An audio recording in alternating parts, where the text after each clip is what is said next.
Fala pessoal, tudo bem com vocês? Chegamos ao 4º episódio de Westworld e, meu irmão, eu não tenho nem noção pra comentar pra vocês esse episódio. Foi muita coisa. Foi muita informação pra minha cabeça. Meu Deus do céu. Provavelmente vai ser um vídeo um pouquinho mais longo, porque tem muita coisa pra comentar. Mas, se você não conhece, Marina aqui e Alice aqui, sejam bem-vindos ao canal do Bacon Tático. Já deixa seu like aí pra ajudar a gente. E se inscreve no canal se você já não for inscrito.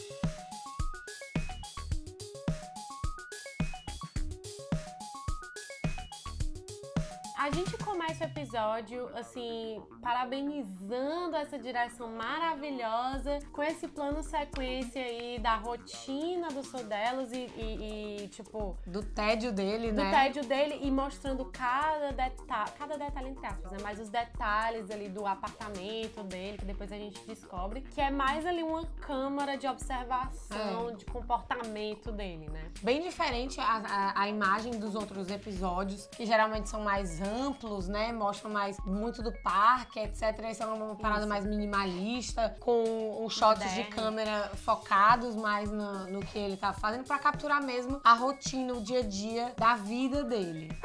Isso vai entrar. Isso não. Nessa visita constante, nessa rotina que ele tem, ele recebe um visitante. E esse visitante é o Will. O Will novo, entre aspas, porque é um novo mais velho, tipo com 40 anos, por aí. Mas ainda mais novinho, já mais barbado e tal. E depois, mais lá pra frente, Will velho. E nessas narrativas ele entrega sempre um papel. Um papel. Com a narrativa, né? Exatamente. E sempre o mesmo diálogo. Na segunda vez que mostra essa cena, a gente já fica assim, opa, isso aqui é muito estranho. E aí depois a gente vê que o Will, na verdade, entrega pra ele um script.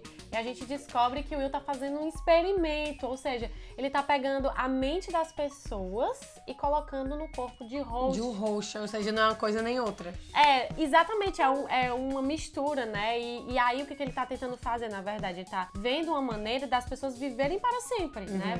O seu corpo se vai, mas a sua mente fica, então eu vou lá copiar a sua mente. A gente tinha uma teoria nos outros episódios de que ele tava fazendo alguma coisa relacionada a órgãos, né? Já que a gente tinha essa noção que o Sr. Delos estava doente e tudo mais, porque ele ficou tossindo, disse que ele não tinha tanto tempo contra as outras pessoas, a gente achou que ele tava fazendo uma produção de órgãos, de repente, uma coisa assim, mas não, o planejamento dele, o plano, era muito mais audacioso do que a gente estava imaginando. Ele estava, de fato, fazendo um híbrido entre hosts e humanos, e no final a gente descobriu que, por enquanto, o único host híbrido que existe foi morto no final do episódio, que foi o Sr. Delos, mas a gente tem aí... Uma cena sinistra. Pra mim acho que foi uma das melhores cenas do episódio, assim. A direção dessa cena foi incrível.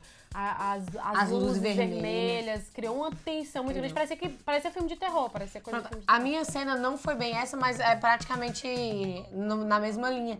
Que foi a cena do Will velho entrando lá. Que você vê, a gente tem a explicação de que ele constrói o híbrido, ele fica lá durante alguns dias até ele começar a dar defeito. E o que durou 35 dias, que foi esse último, né? Aliás, ele durou até um pouco mais, mas ele ficou meio lelé da cuca, né? Exatamente. Mas aí o que eu achei legal foi o discurso do Will sobre o que a gente tá fazendo nessa entrevista aqui. Ele fala sobre fidelidade. Fidelidade a quê que o Will tava se referindo? Fidelidade ao personagem? Fidelidade à mente da pessoa falecida, de repente, né? Então, pra mim, essa foi a cena mais marcante. Olha, eu julgo dizer que esse episódio, pra mim, eu sei que tá no quarto, tá bem no começo, mas ele foi um dos melhores. Mesmo. Gente, é tão incrível que cada episódio que passa, gente, esse foi o melhor. Não, esse foi o melhor.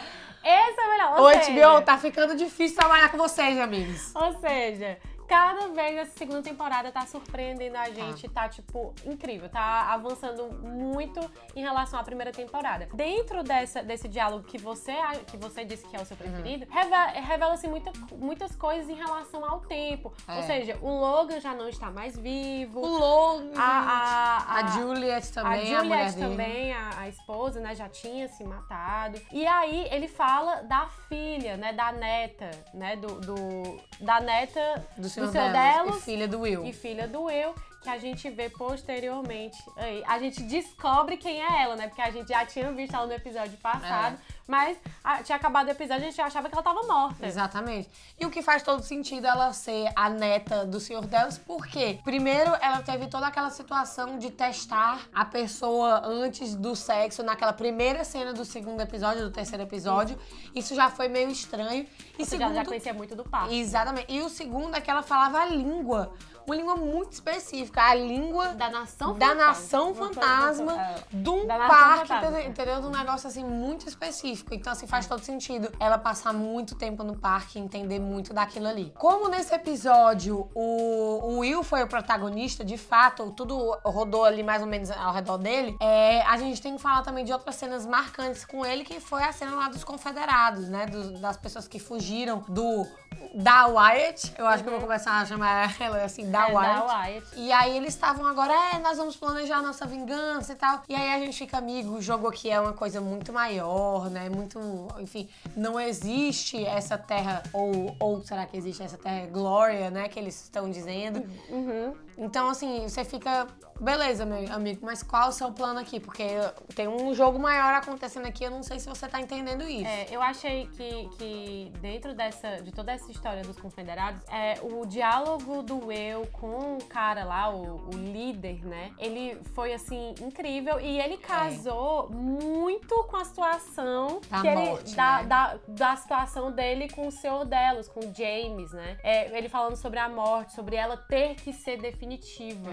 Então, assim, eu achei incrível, gente. Foi o muito roteiro maravilhoso, gente, sério. Não, mas enfim, o fim de toda a situação acontece em um diálogo com a filha do carinha lá, que ele sempre, que é parceiro do Lawrence, sim, desculpa. E ele tem um diálogo com ela e claramente é o Ford, né? O Ford, que inclusive é muito engraçadinho, ele só se comunica através de crianças, né? Sim, eu acho que é pra ficar mais sinistro. Pra ficar, você vê uma criancinha do nada toda feliz, então meu filho. O negócio é o seguinte, eu falei, eita caramba! Não, e aí ele fala sobre ele olhar mais, ele parar de olhar pra frente quando for jogar o jogo. Exatamente. Se você tá olhando pra frente, ela diz nas palavras do Ford, você tá olhando pra um lugar errado. Então, assim, eu tô cada vez mais achando que o parque, ele tá numa forma circular. Porque são esses pequenos diálogos, inclusive daquela dica lá que a gente teve, né, de ter aquele mundo mais indiano, mais safari, depois o Westworld e depois o Shogun. Então, assim, eu acho, e foi dito também pela Elsie, vamos pedir ajuda pra ilha. Então, assim, pra mim, eu tô achando que tem alguma coisa com o movimento circular. Também deu muita ênfase no começo do episódio a situação do toca-fita, né? No movimento circular. Então eu tô pegando aí umas situações. Passado o foco agora no Will, a gente agora entra pro Bernard e a Elsie, né? A gente, no começo do episódio, vê a Clementine levando o Bernard pro meio do nada, pro caverna. E deixa ele com a arma. E aí ele entra naquela caverna e encontra nada mais, nada menos que a Elsie, que estava desaparecida. Eu achava que ela estava morta. Há muito tempo, desde antes da festa, desde antes de muita coisa. Gente, no primeiro episódio, ou na primeira temporada, ela desaparece e você simplesmente, Você não sabe por quê, pra quê. E aí ele tem ele lembra, ele tem um feedback, ele tem um flashback aí, no final da primeira temporada, que ele lembra que ele tentou sufocar ela. E eu logo pensei, não, ela deve estar morta. Mas não, ela tava dentro dessa caverna o tempo inteiro. E a gente não sabe. Com barrinhos de cereal e um balde. Eu acho que ele meio que prendeu ela lá, né? Justamente pra usar ela em outro momento, que foi nesse momento que a gente viu. Foi nesse momento que a gente viu, ela tava putaça, ela não queria mais saber dele, né, na vida. Mas enfim, né, ela acaba descobrindo que ele é um host. A gente já sabia que o Ford, mesmo morto, e eu uso aspas porque a gente não sabe mais de nada nesse seriado. Ele pode ser um híbrido agora, né? Exatamente. Então, assim, ele fez a Clementine levar o Bernard até lá, e quem percebeu, a Clementine tava com a mesma postura que o Bernard tava, inclusive a mesma expressão facial que o Bernard tava, quando ele tava em controle do Ford, né? Então, assim, é aquela Aliás, sem expressão facial e simplesmente fazendo uma missão. Eu acho que no caso, a Dolores / Wyatt tá controlando ela. Porque ela tá assim desde o episódio passado. Tipo, ela e um grupo de pessoas já estão desse jeito. E a Wyatt, ela realmente tá no controle de um time, né? Dessa equipe de pessoas pra, enfim, dominar o parque. Então, eu acho que foi a Wyatt que mudou. Eu já acho que ela não tá em controle de tudo, mentalmente falando. Eu acho que ela tá controlando de tipo, olha, gente, a gente era usado como X, a gente quer essa Y, nanana. Eu acho que a Clementine tá sendo usada ainda pelo Ford pra movimentar as regras do jogo que ele tá criando, né? Porque mas eu discordo.